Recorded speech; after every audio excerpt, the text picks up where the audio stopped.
En este video vamos a ver el análisis exploratorio de datos. Básicamente, ¿qué vamos a buscar con este último tema de estadística descriptiva, que es el análisis exploratorio de datos? Es una técnica, como dice acá en la teoría, ideada por una persona de apellido Tukey en la década del 70, la cual nos va a permitir de manera resumida describir un lote de datos con lo que ya teníamos arriba, que eran justamente las medidas de posición y las medidas de dispersión y las medidas de asimetría. Entonces, esto es como que cierra la parte de estadística descriptiva. Dos técnicas básicas del análisis exploratorio de datos van a ser las siguientes: el diagrama de tallos y hojas, que es lo que vamos a ver en este video, y el diagrama de cajas, o también llamado diagrama de box-plots. Para esto primero necesitamos definir ciertas magnitudes. Conocidos los cuartiles de un lote de datos, ¿se acuerdan que los cuartiles eran los números que dividían a un conjunto de datos en 4 partes? Entonces, siempre nos vamos a concentrar en el primer cuartil, que era el Q1, y el tercer cuartil, que era el Q3. Entonces vamos a definir al número A como Q1, acá no sé si se nota bien o no, pero dice menos 1,5 por Q3 menos Q1. Recuerden quién era Q3 menos Q1. Q3 menos Q1, ¿se acuerdan? Era el rango intercuartil. Entonces el valor A o el número A es, al cuartil 1 le tengo que restar 1,5 multiplicado por el rango intercuartil. El valor B va a ser Q3 sumado más 1,5 por el rango intercuartil. El valor C va a ser Q1 menos 3 veces el rango intercuartil, y el valor D va a ser Q3 o el cuartil 3 más 3 veces el rango intercuartil. Entonces claramente estamos definiendo estos valores que van a ser unas nuevas medidas, y vamos a definir los valores alejados o valores también llamados atípicos a aquellos valores que se encuentren entre C y A o entre B y D, y vamos a llamar valores muy alejados o valores atípicos extremos a aquellos que sean ya sea menores que C o mayores que D. Entonces nosotros siempre vamos a hacer estas cuentas, vamos a calcular cuánto vale A, cuánto vale B, cuánto vale C y cuánto vale D. Vuelvo a repetir, para calcular estos valores necesito el primero y el tercer cuartil, siguiendo estas fórmulas que están acá. Y entonces, si un valor cae entre C y A o entre B y D, entonces se va a llamar valor alejado o valor atípico. Y si un valor es menor que C o mayor que D, entonces se va a llamar valor muy alejado o valor atípico extremo. En la parte de la observación 9 simplemente nos dice qué podemos entender por esos valores. Queda para que ustedes lo lean. Simplemente estamos diciendo, bueno, que un valor muy alejado algunas veces puede ocurrir por un error de medición, o algunas veces puede darnos un indicador en un lote de datos de que está pasando algo grave. Bueno, queda para ustedes, para que lean. Simplemente es un comentario acerca de los valores, tanto alejados como muy alejados, y cuándo considerarlos y cuándo no considerarlos en un lote de datos. Nosotros nos vamos a concentrar más que nada en el diagrama de tallos y hojas en este video. Y es lo que nos dice el diagrama de tallos y hojas. Dice: es un diagrama hecho con los mismos datos dispuestos de manera similar a un histograma. O sea, se parece a un histograma, pero no va a ser un histograma. Dice: para realizar este diagrama se truncan los datos generalmente. Recuerden, para el que no se acuerda, en la secundaria truncar un dato era como cortarlo. ¿Se entiende? Corto el dato en dos partes. Generalmente los datos que vamos a truncar van a ser a 2 dígitos, pero uno puede tener, si el dato obviamente tiene 3 dígitos, bueno, uno verá dónde va a truncar el dato, si a la primera unidad o a la segunda unidad. Eso es lo que nos dice acá entre paréntesis. Se puede elegir los dígitos también que uno desea truncar. Y se usa el primer dígito como tallo y el segundo dígito como hoja en general. Obviamente si hay más dígitos, los otros ya van a ser las hojas. Se disponen los tallos en una columna y las hojas correspondientes a cada uno de los tallos en una fila a la par de ese tallo, repitiendo los números si el dato está repetido. Para esto nuevamente lo que vamos a necesitar es que obviamente ordenar los datos. Y generalmente los vamos a ordenar de menor a mayor. Una observación importante es la siguiente: cuando existen valores alejados o muy alejados, por eso necesitábamos definir los que eran los valores alejados o muy alejados o los valores extremos, estos valores se los separa de la distribución y se los indica tanto al final como al inicio con su valor exacto. Ya vamos a ver un ejemplo de eso que está acá. Por ejemplo, dice, se registran los pesos en kilogramos, obviamente, de 30 perros en una veterinaria, dando el siguiente lote de datos. O sea, han venido 30 personas a pesar a sus mascotas, en este caso perros, y han registrado el peso de cada una de las mascotas en kilogramos. Entonces acá, si uno lee este lote, diría, bueno, el primer perrito pesaba 41 kilogramos, el segundo perro pesa 30 kilogramos, el tercero 13, 52 kilogramos, y así, 5 kilogramos, 8 kilogramos, 31 kilogramos. Hay 30 perros que se han pesado y nos dan este lote de datos. Entonces, ¿cómo armaríamos el diagrama de tallos y hojas? Bueno, primero que todo hay que ordenar los datos. Acá ya está el diagrama expuesto. Primero empecemos con los datos menores. Claramente, fíjense que acá dice 05, 08 y 09. Entonces esto nos dice que como la mayoría de acá de los datos tienen dos dígitos, a estos que tienen un dígito hay que completarlos. Bueno, 5 es lo mismo que 0,5, 8 es lo mismo que 0,8 y 9 es lo mismo que 0,9.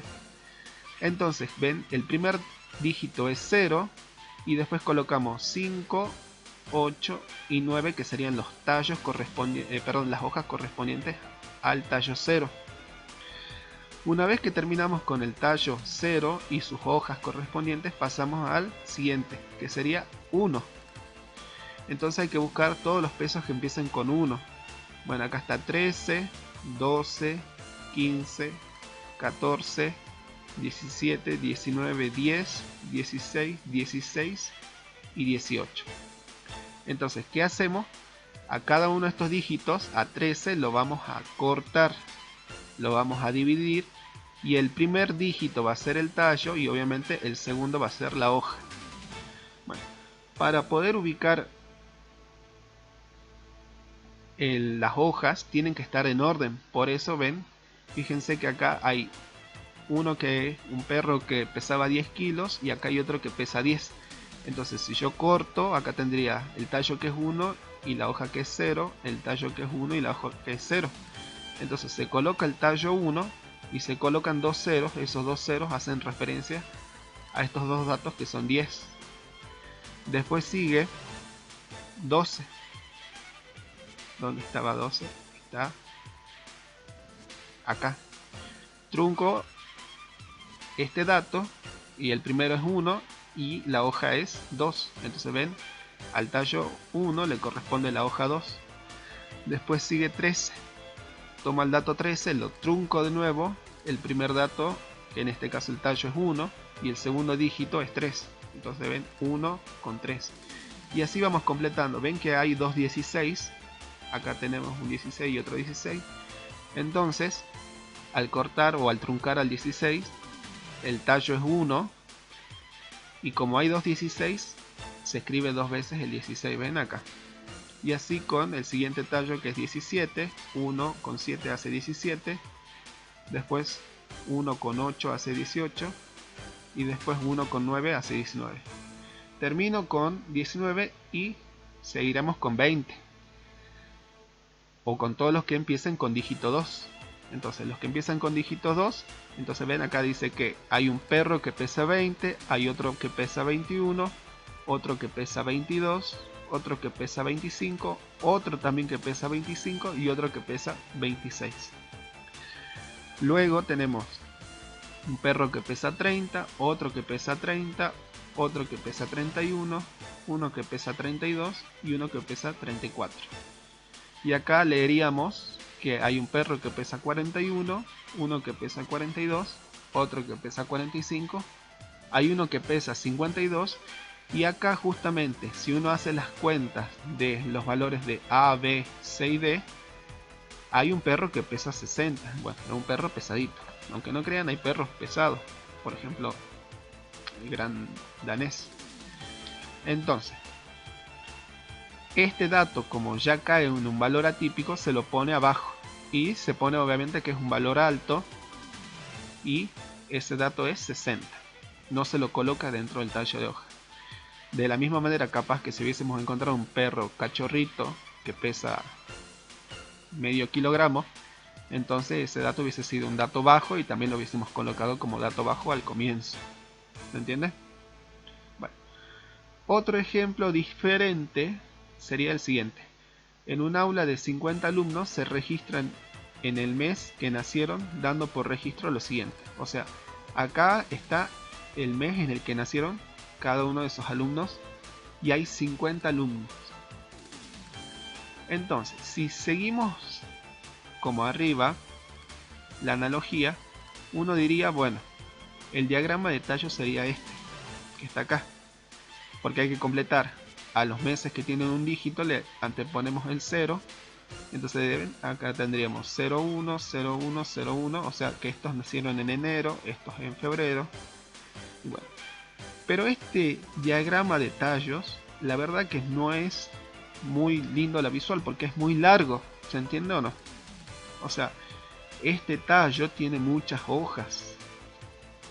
Entonces, ¿habrá una manera distinta de disponer este lote con un diagrama de tallo y hoja? Y sí, lo que hacemos es, en vez de aumentarle a los números que tienen un dígito, anteponerle el 0, lo que hacemos es hacer lo siguiente. Vamos a colocar acá, justamente en los tallos, los números correspondientes al mes, a los meses, ¿ven? En que nacieron los alumnos. O sea, esto sería enero, febrero, marzo, abril, mayo, junio, julio, agosto, septiembre, octubre, noviembre y diciembre, ¿ven? Están los 12 meses del año. ¿Y qué es lo que vamos a hacer? Acá, del lado derecho, en las hojas, vamos a colocar ceros. Vamos a colocar tantos ceros como datos, cuántas veces se repita ese mes acá en el lote de datos. Entonces ven, acá uno dice en enero, como hay 3 ceros, entonces porque hay 3 alumnos que nacieron en enero. Acá como hay 5 ceros, entonces hay 5 alumnos que nacieron en febrero. Acá diríamos que hay 3 alumnos que nacieron en marzo. Acá hay 5 alumnos que nacieron en abril. Y acá hay 2, 4, 6, 8, 10, ¿no? Hay 10 alumnos que nacieron en mayo. Entonces, ven, acá en este caso es lo más práctico o es lo que más se parece a un histograma. Porque tendríamos como las frecuencias absolutas de cada uno de los meses. Y entonces ya automáticamente podemos decir cuál es el mes en el que nacieron más alumnos. Claro, en este diagrama podemos ver que el mes en el que nacieron más alumnos es el mes 5, que es mayo. Mientras que el mes en el que nacieron menos alumnos es el mes 7, que es julio. ¿Se ve o no? También podemos hacer referencia a la homogeneidad, en este caso, del lote de datos. Pues si todos los tallos tuvieran la misma cantidad de ceros, entonces podríamos decir que ese diagrama nos muestra que todos los meses tienen la misma frecuencia. ¿Se entiende? O sea que en todos los meses hay una misma cantidad de personas que nacieron. Bueno, en este caso, ven, en este ejemplo podemos ver que hay un mes en el que hay muchos alumnos que nacieron en ese mes y hay un mes en el que hay un solo alumno que tiene nacimiento en el mes 7. También se puede hacer referencia a la simetría de la distribución si es una distribución simétrica o asimétrica. Supongamos que la mayor concentración de los datos está acá, entonces sería simétrica, o en este caso podemos ver que es asimétrica, pues hay más concentración en los primeros meses y menos concentración en los últimos.